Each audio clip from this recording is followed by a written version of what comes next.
Rahmatullahi wabarakatuh. Bismillahirrahmanirrahim.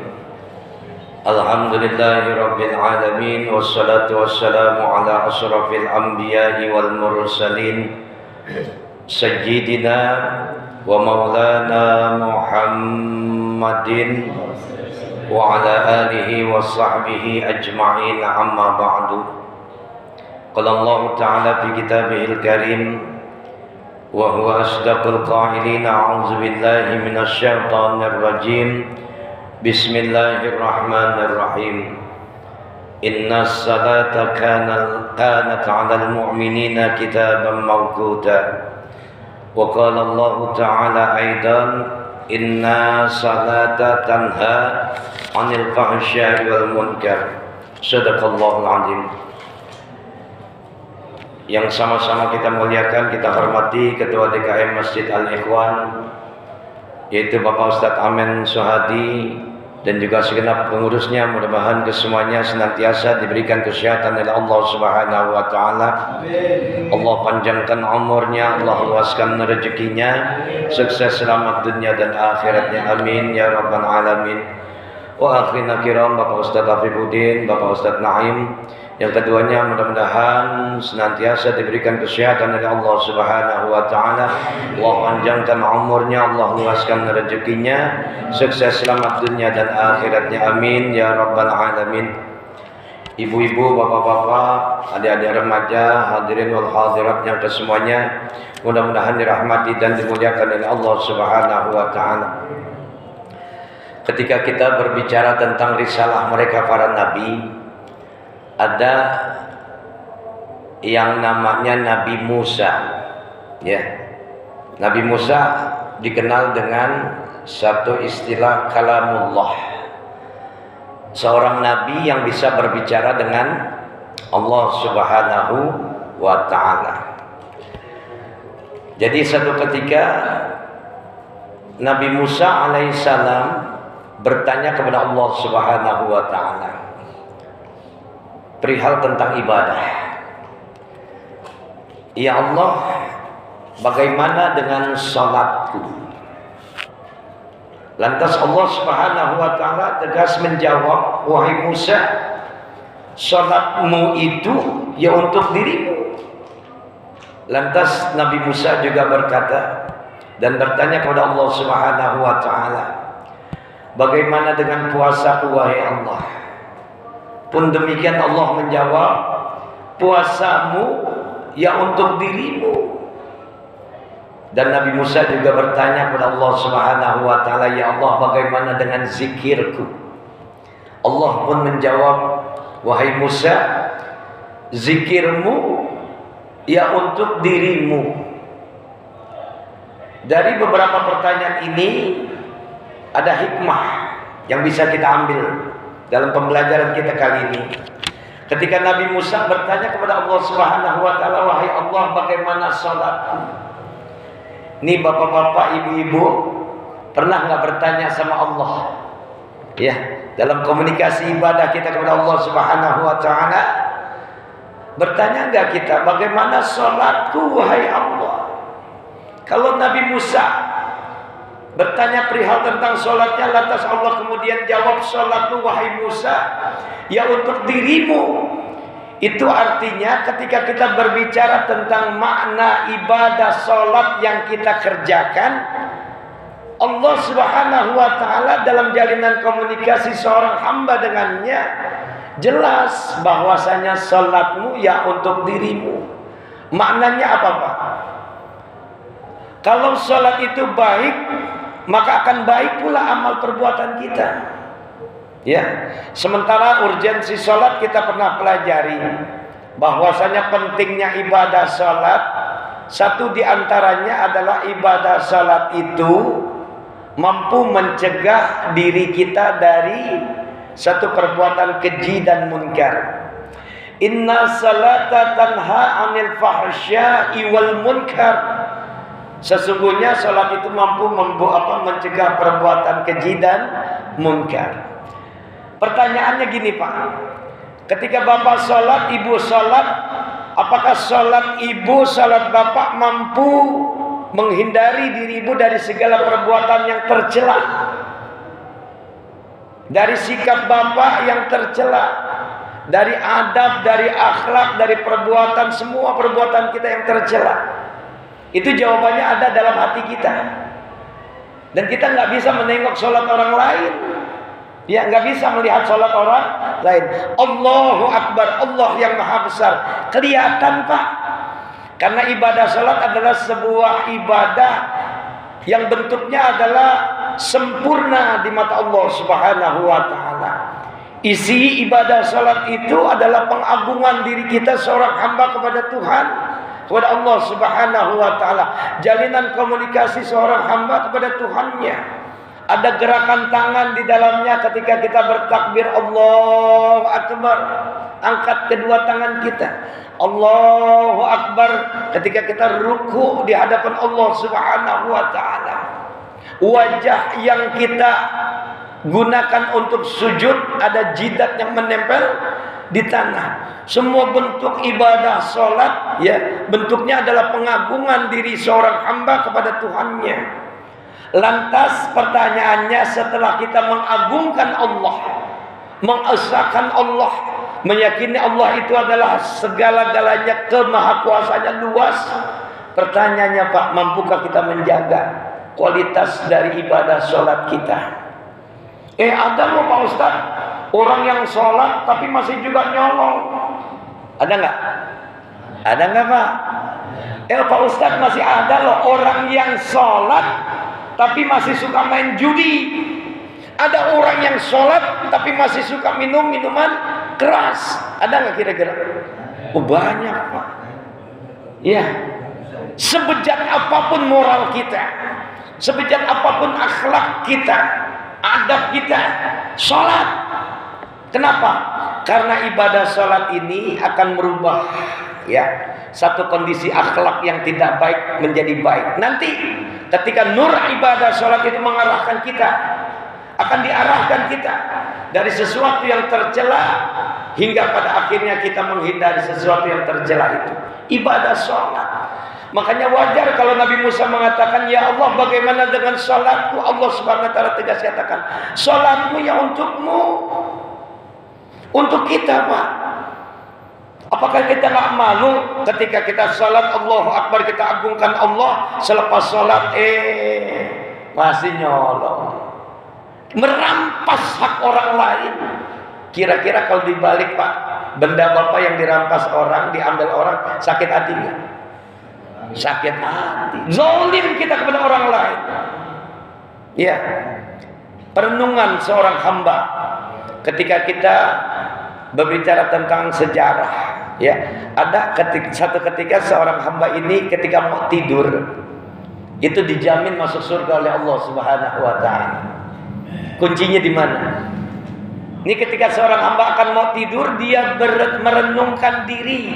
Ini bentuk tafakur yang luar biasa. Coba dalam hati Bapak pernah nggak? Mau tidur nih Pak, Bu, mau tidur pernah nggak?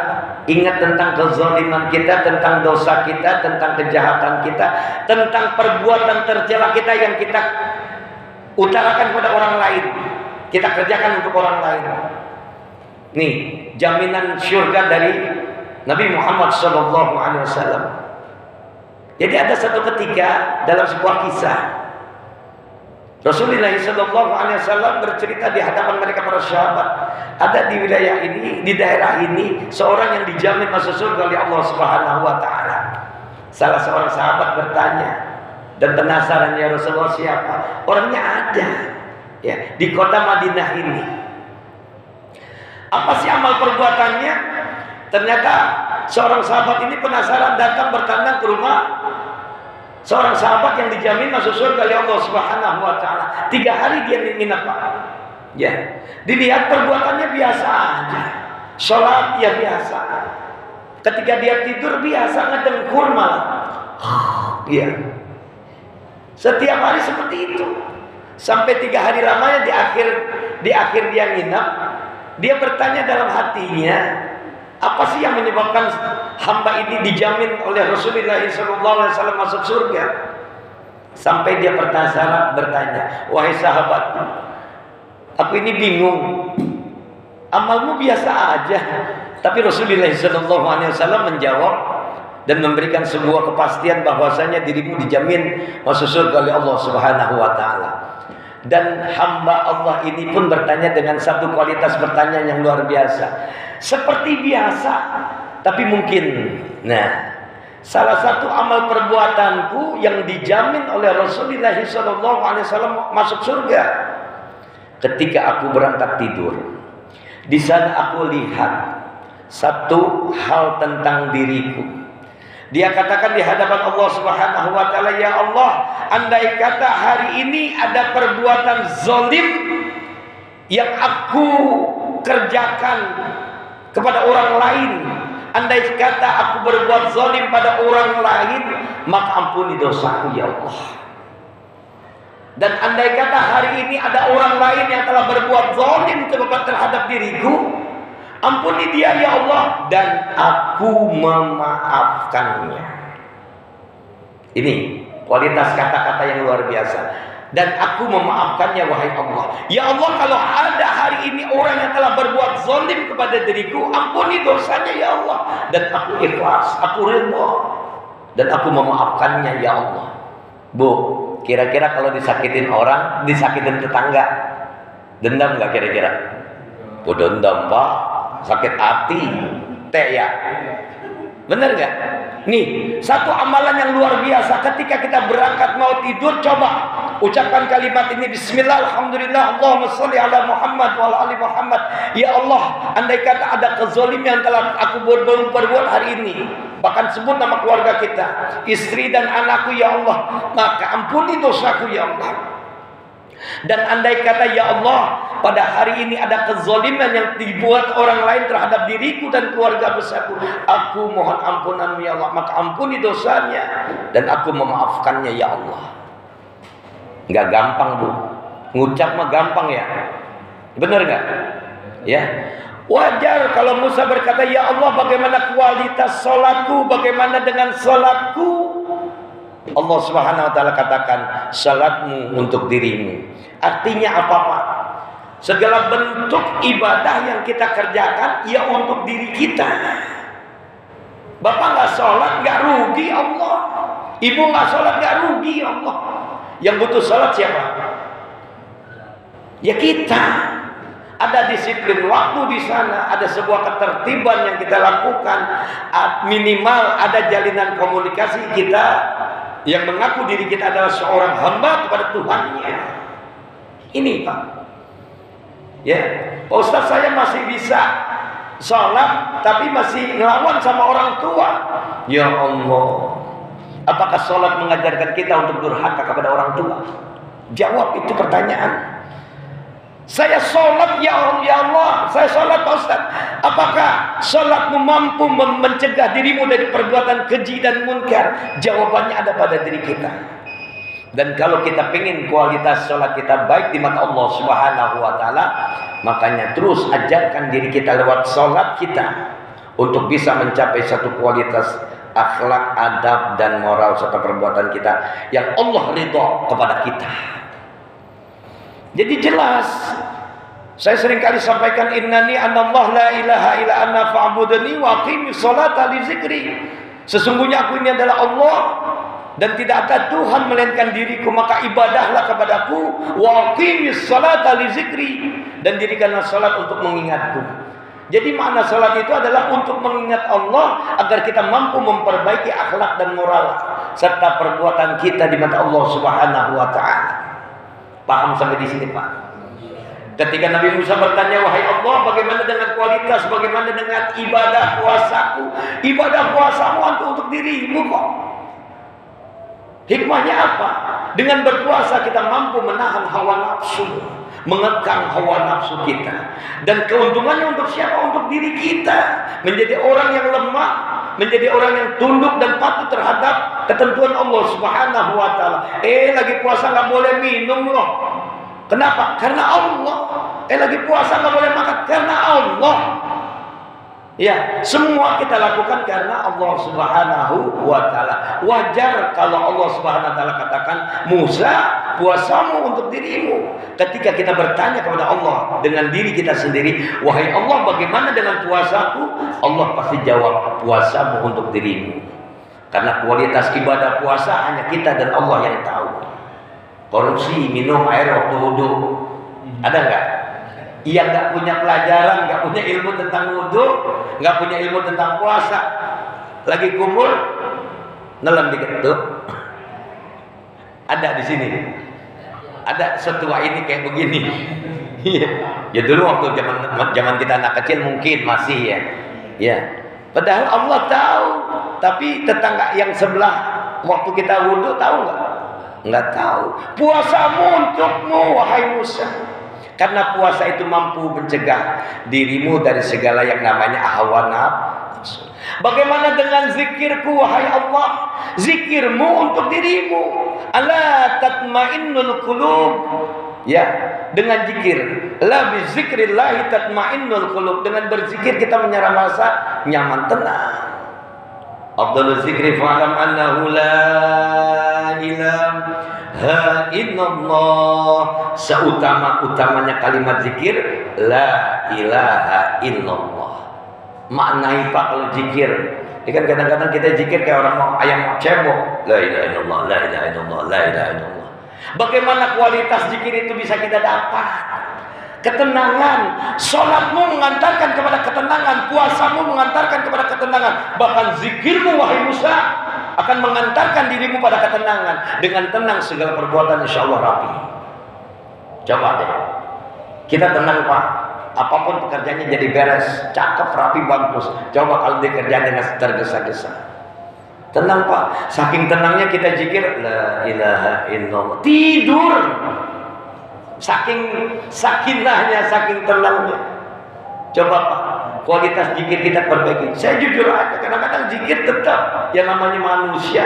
Kalau lagi enak hati damai ya, beras di pendaringan masih penuh ya, suami baru gajian ya Bu, ya proyek ditanda tangan, alhamdulillah, la ilaha illallah. Awas gerakan badan, jangan sampai dimainin kalau bisa. Takutnya gini Pak, la ilaha illallah, la ilaha illallah. Membentuk, awas. Cukup tenang aja, la ilaha illallah, la ilaha illallah. Pak Ustaz sambil goyang-goyang, ya goyang-goyang yang penting tenang aja. Awas jangan sampai bentuk kalimat ada. Awas hati-hati.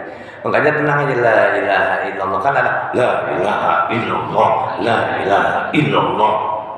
Ya, biar semangat Pak Ustaz. Iya. Ya, ala bi zikrillah tatmainnul qulub. Tapi ketika Nabi Musa berkata, "Ya Allah, bagaimana dengan sedekahku?"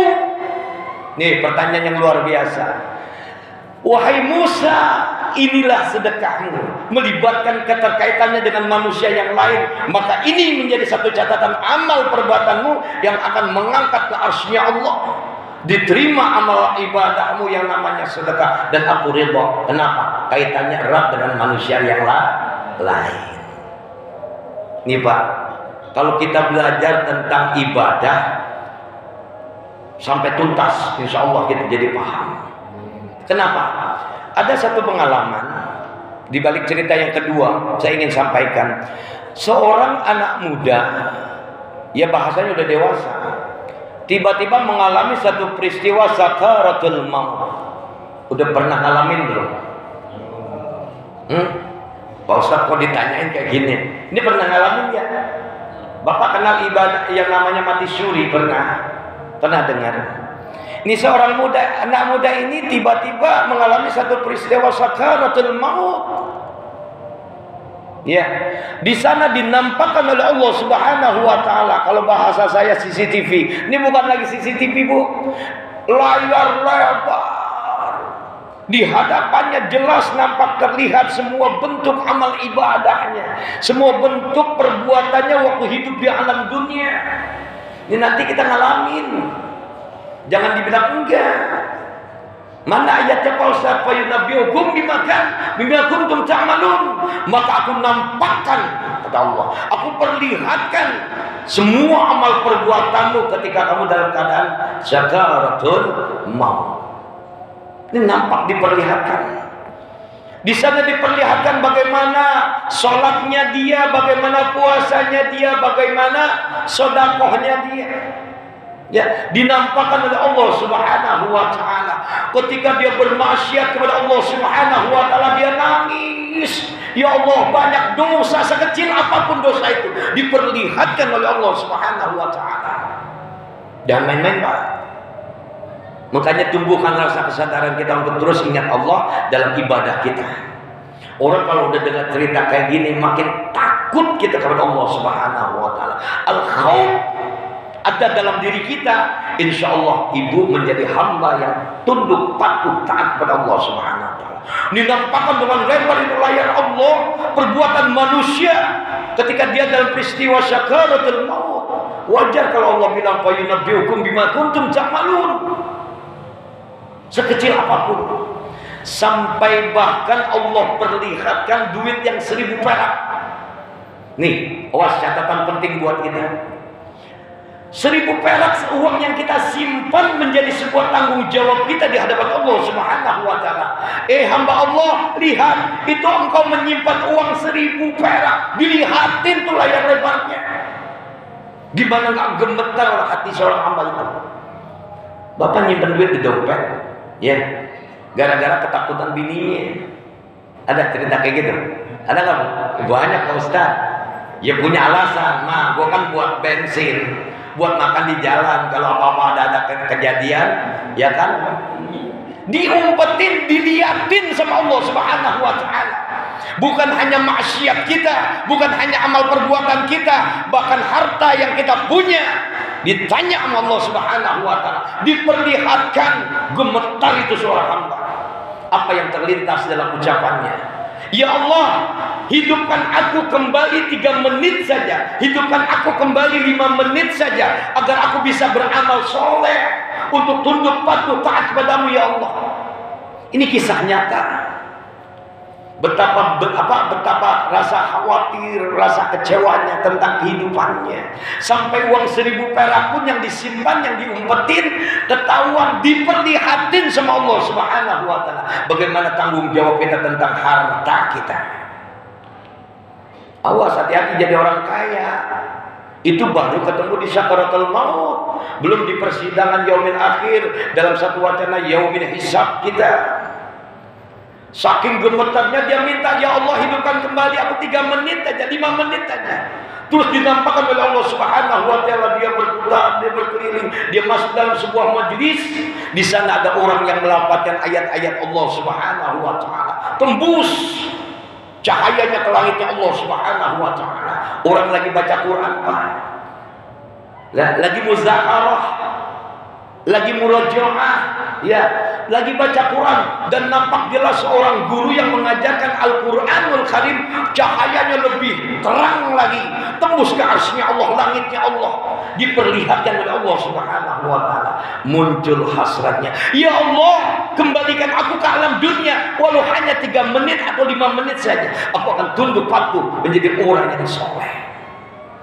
Ini bentuk pengakuan seorang hamba direkam dalam satu rekomendasi ayat Allah. Rabbi auzi'ni, Rabbi, ya Allah, kembalikan hidupku, laula akhartani ila ajalin qarib, ya Allah, tangguhkan kematianku, tangguhkan sebentar ya Allah, ulur dulu, tunda dulu walaupun sebentar. Mau ngapain? Ya, Rabbi laula akhartani ila ajalin qarib fa asaddaqa wa akum minas salihin. Ya Allah, aku ingin bersedekah, ingin menjadi hambamu yang soleh. Nih, nanti kita akan merasakan orang-orang yang sholat, orang-orang yang berpuasa, orang-orang yang seringkali membaca Al-Quranul Karim, orang yang selalu menjaga lisannya untuk tetap tunduk taat kepada Allah Subhanahu wa taala. Insya Allah waktu peristiwa sakaratul maut dia tenang. Ya, nih saya seringkali ingatin, Ya, keuntungan dan keutamaan kita ibadah kepada Allah Subhanahu wa taala sepertinya sepele lihat orang sholat. Sepertinya sepele lihat orang baca Quran. Tapi nanti di persidangan Allah dalam satu peristiwa sakaratul maut semuanya jelas dilihatin oleh Allah Subhanahu wa taala. Ini Bapak Ibu kalau udah lihat layar lebar gimana? Yang didampakkan adalah wajah kita sebagai peran utamanya. Nggak pernah sholat dilihatin sama Allah. Bahkan duit 1000 pun diperlihatkan oleh Allah Subhanahu wa taala. Bentuk penyesalan dia. Dia minta, ya Allah tangguhkan kematianku. Ulur dulu kematianku. 3 menit lagi, minta 5 menit lagi ya Allah. Aku akan perjuangkan ayat-ayatmu ya Allah. Hingga diizinkan oleh Allah Subhanahu wa taala ini seorang hamba kembali dihidupkan oleh Allah Subhanahu wa taala, dan sampai saat ini dia sedang memperjuangkan pondok pesantren tahfidz Quran. Apa artinya hikmah di balik cerita ini? Kisah ini mengajarkan kepada kita, ya. Innal ladzina yatluna kitaballah. Sesungguhnya orang-orang yang membaca Al-Quran, sesungguhnya orang-orang yang membaca kitab-kitabnya Allah, wabil khusus Al-Quran, yatluna kitaballahi. Ini orang-orang yang beruntung, Pak. Jadi dalam hidup kita ini ibarat pernagian akan menjadi orang-orang yang beruntung. Siapa orang-orang yang beruntung? Innal ladzina yatluna kitaballah. Mereka adalah orang-orang yang membaca Al-Quran. Wa aqimis shalah, dan dia mendirikan salat. Wa anfaqu mimma razaqnahum sirran wa alaniyatan. Orang-orang yang menginfakkan hartanya di jalan Allah Subhanahu wa taala. Dan dia adalah orang-orang yang gak bakal merugi. Ya. Jadi intinya apa? Salat yang biasa kita kerjakan, puasa yang kita biasa kerjakan, dan ibadah-ibadah yang lainnya yang biasa kita kerjakan, jadikan ini wasilah keberuntungan kita di mata Allah Subhanahu wa taala. Paham sampai di sini, Pak? Bagaimana supaya kualitas sholat kita, ibadah kita bernilai di mata Allah Subhanahu wa taala. Jadikan sholat kita adalah sholat yang mampu mencegah diri kita dari perbuatan keji dan mungkar. Anak, sholat kamu, kata bapaknya. Ketika anak ini sholat, dia ingat ini adalah perintah Allah dan harus dikerjakan. Anak, setelah kamu sholat, taat pada Allah dan Rasulnya, jangan dong melawan orang tua. Jangan durhaka sama orang tua. Ini pelajaran penting buat kita. Seorang suami, kamu sholat, ajarkan istri dan anak-anakmu untuk ibadah kepada Allah Subhanahu wa taala. Kenapa? Karena orang yang pertama kali ditanya, nih suami, Pak. Suami, tanggung jawab moral kita, ya ayyuhalladzina amanu qu anfusakum wa ahlikum nara. Wahai orang-orang yang beriman, jaga dirimu, jaga ahli keluarga besarmu, istri dan anak-anakmu dari apa? Dari api neraka. Bapak berangkat ke masjid sendirian, nggak diajak istri dan anaknya, soleh sendirian, nanti tanggung jawab, Pak. Ya, seorang istri ketika digelar pertanyaan oleh Allah Subhanahu wa taala, bagaimana sholatmu, bagaimana puasamu, bagaimana zikirmu, bagaimana sedekahmu, semua pertanyaan ini akan dijawab. Tapi sebelumnya Allah hadirkan suaminya. Istri kita nanti ditanya, Pak, ya, sholat kamu bagaimana, akhlak kamu bagaimana? Yang ditanya istrinya tapi dihadirkan suaminya dulu. Jadi ketika istri ditanya oleh Allah Subhanahu wa taala, suaminya didatengin dulu. Istri sholatnya bagus, ibadahnya bagus, puasanya bagus, baca Qurannya bagus. Durhaka sama suami, entar dulu masuk surga. Ditanya dulu suami. Wahai suami, ya, apa kamu ridha dengan apa yang dikerjakan oleh istrimu? Makanya, Pak, jadi suami itu harus buat bijaksana, Pak. Ya, kadang kan jengkel juga ya, mangkal kan? Yo, ngaku loh. Yo, gue ngalamin juga. Kadang-kadang kita berpikir pengen tuker nih gini. Kalau ada aja pasar yang bisa tuker tambah bini ya. Ya inilah, jangan mulai deh, ntar arahnya lain lagi.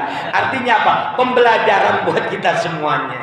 Bahwasanya semua cerita kehidupan kita nanti akan dipertanggungjawabkan di hadapan Allah Subhanahu wa taala. Kalau Nabi Musa bertanya, ya Allah bagaimana dengan sholat? Ya, kita belajar lagi tentang sholat. Ya, syarat sholat. Ada 9. Belajar lagi Pak Nono ya.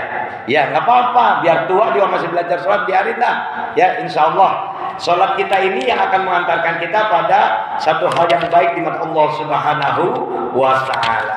Ya, yang pertama Islam. Kedua apa? Yang kedua berakal. Ketiga tamyiz. Terus apa lagi?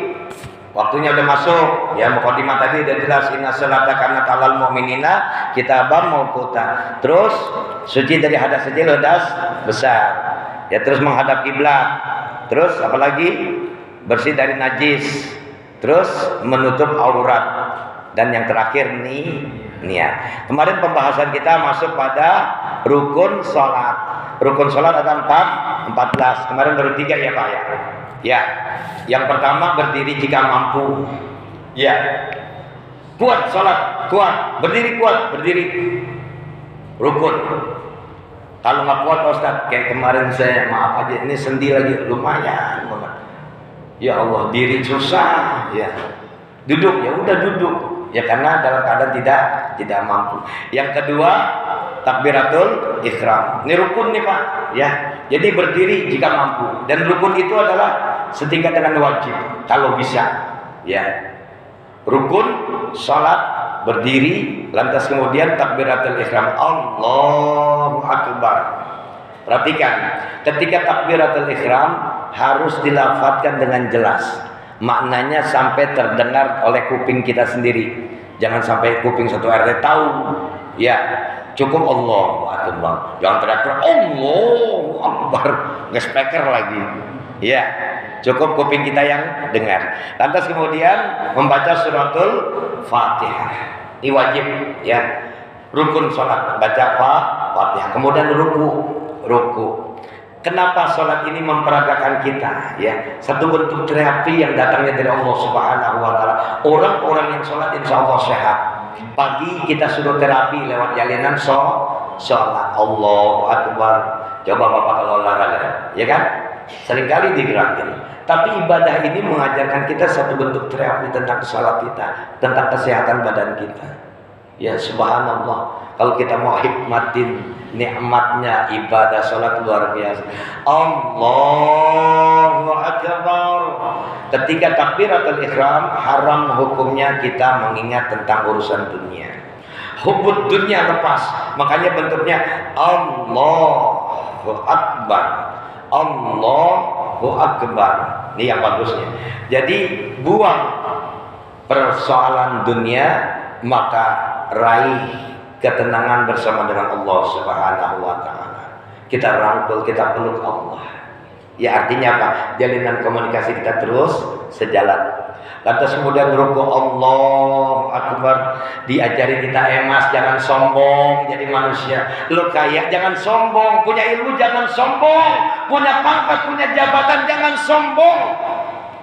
Ya apa yang bisa kita sombongkan? Saya tanya, RT punya jabatan RT, masih ada RW loh. RW masih sombong, ada lurah sombong, ada camat lurah. Ya. Camat sombong, ada bupati, ya, ada gubernur, presiden, ada Allah Subhanahu wa Ta'ala. Dialah Allah yang maha apa yang kita bisa sombongin? Kita banyak harta, jadi orang kaya, masih ada yang lebih kaya. Ya, Nabi Sulaiman kaya, tapi nggak sombong. Pak RT sombong, ya Allah, malu. Ya, Allahu Akbar ketika ruku itu termasuk yang namanya rukun. Lantas kemudian i'tidal bangun daripada ruku. Ini kita perlu tahu, oh ternyata ini rukun, nggak boleh ditinggalin Pak. Ya, sami Allahu liman hamidah. Nah nanti masuk ke dalam sunnah nih bacaannya. Ya, sujud di atas 7 anggota sujud. Ada yang bilang 8. Jadi ketika Bapak sujud, apa jangan nempel? Ini Pak pelajaran. Pertama jidat, ya, hidung. Kalau dalam pembahasan kitab ini 7. Ini kalau kita ungkap lewat semua praktek ada 8. 1 jidat, kedua hidung. telapak tangan kiri ke kanan. Lantas kemudian dengkul kiri kanan. Udah berapa tuh? 6. Baru tumit 7, 8. Ya, kalau di dalam catatan kitab ini nggak termasuk hidung di dalamnya, jadi 7. Ya, ingat Pak, jadi nggak sembarangan sujud kita. Pada saat sujud nempelnya seperti kita takbiratul ihram, Allahu Akbar. Jadi nggak ada yang sujudnya begini Pak. Itu mendingan nyantai di pantai aja, jangan sholat. Ya, tidak sujud. Ya, lantas kemudian apalagi bangkit dari sujud. Nih bangkit dari sujud, awas pelajaran bangkit dari sujud. Ketika kita bangkit dari sujud, sedikit tumakninah. Penting nih, ya. Jadi bangkit dari sujud, Allahu Akbar. Kalau di rakaat pertama masuk rakaat kedua nggak usah angkat, ya. Jadi angkat tangan pada saat kapan? Pada saat takbiratul ihram, Allahu Akbar. Terus angkat lagi pada saat ruku, Allahu Akbar. Ini angkat tangan, ya. Terus kemudian angkat tangan lagi kapan? Pada saat bangun dari ruku, sami Allahu liman hamidah. Terus bangun lagi dari tahiyat awal, Allahu Akbar. Jadi jangan mentang-mentang angkat tangan terus. Ingat, nih Bu, bangkit dari rakaat pertama, Allahu Akbar, nggak usah angkat tangan, karena bukan tahiyat awal. Allahu Akbar, langsung aja sedekah. Ya, Allahu Akbar, mau ruku, angkat. Bangun dari ruku, sami Allahu liman hamidah. Ingat 4. Jadi takbiratul ihram saat ruku, saat bangun dari ruku, pada saat bangkit dari namanya tahiyatul awal. Boleh angkat tangan kita. Ya, prakteknya jelas ya. Insya Allah. Lantas kemudian duduk di antara dua sujud. Duduk di antara 2 sujud. Kalimat doa yang kita minta itu luar biasa. Rabbik firli warhamni wazkurni warfa'ni warzuqni wahdini wa'afini wa'fu anni. Rabbik firli, ya Allah ampuni dosaku. Siapa manusia yang gak pernah punya dosa? Saya tanya, semuanya punya dosa gak? Banyak dosa kita. Warhamni, sayangi aku ya Allah. Pengen gak disayang sama Allah? Bentuknya rahmat, ya, rahmat Allah bertubi-tubi. Kita punya kesehatan, kita bisa minum, kita bisa makan, banyak karunia Allah. Warhamni wazburni, ya Allah tutup aibku. Ini kadang-kadang kan kita nggak maknain bacaan begitu aja, lepas dari mulut kita. Wazburni, ya Allah tutup aibku.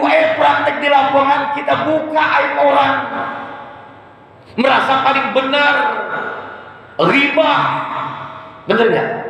Kita minta sama Allah, ya Allah tutup aibku. Kita minta ditutup aibku, tapi kita buka aib orang lain. Ini praktek sholat Pak. Wajar kalau Nabi Musa katakan, ya Allah bagaimana kualitas sholatmu? Sholatmu untukmu. Sholat kita masih untuk kita. Kalau kita minta sama Allah, wazburni, maka tutup aibku ya Allah. Jangan buka aib orang lain. Aib kita nanti dibuka sama Allah. Fayunabbi'ukum bima kuntum ta'malun. Wazburni warfa'ni, angkat derajatku ya Allah. Warzuqni, minta rezeki, berikan aku rezeki ya Allah. Wahdini, beri aku petunjuk ya Allah. Cakep tuh. Wa'afini wa'fani, ampuni dosaku ya Allah. Cukup ya sampai di sini dulu ya. Berarti tinggal tumakninah tasyahud akhir nanti insyaallah. Ya, jadi kualitas ibadah salat. Kalau kita bertanya kepada Allah, ya Allah bagaimana salatku? Salatmu untuk dirimu. Apa yang kita lakukan? Ikhlas kepada Allah dan terus belajar tentang ilmu ibadah kita. Jadi ibadah 2 kuncinya yang diterima, ikhlas dan 2 ada ilmunya. Mudah-mudahan bermanfaat pembelajaran kita kali ini, dan mudah-mudahan Allah mengampuni dosa dan salah kita. Terus Allah bimbing kita lewat hidayahnya. Selamat dunia akhirat kita. Al-Fatihah. A'udzu billahi minasyaitonir rajim. Bismillahirrahmanirrahim. Alhamdulillahi rabbil alamin arrahmanir rahim maliki yaumiddin iyyaka na'budu wa iyyaka nasta'in ihdinas siratal mustaqim siratal ladzina an'amta 'alaihim ghairil maghdubi 'alaihim waladdallin. Amin. Astaghfirullahaladzim. Bismillahirrahmanirrahim. Alhamdulillahirabbil alamin. Allahumma shalli wa sallim wa barik ala sayyidina Muhammad wa ala ali sayyidina Muhammad. Allahumma inna nas'aluka ridhaka wal jannah wa na'udzubika min syahhatika wan nar. Allahumma aghnina bil ilmi wa zayyinna bil hilmi wa akrimna bit taqwa wa jamilna bil afiyah fid din wad dunya wal akhirah bi rahmatika ya arhamar rahimin. Rabbana atina fid dunya hasanah wa fil akhirati hasanah wa qina azaban nar. Sallallahu ala Muhammadin wa ala alihi washabbihi ajma'in. Walhamdulillahi rabbil alamin. Kita tutup dengan doa kafaratul majlis. Subhanakallahumma wa bihamdika asyhadu an la ilaha illa anta astaghfiruka wa atubu ilaik. Terima kasih. Assalamualaikum warahmatullahi wabarakatuh. Waalaikumsalam.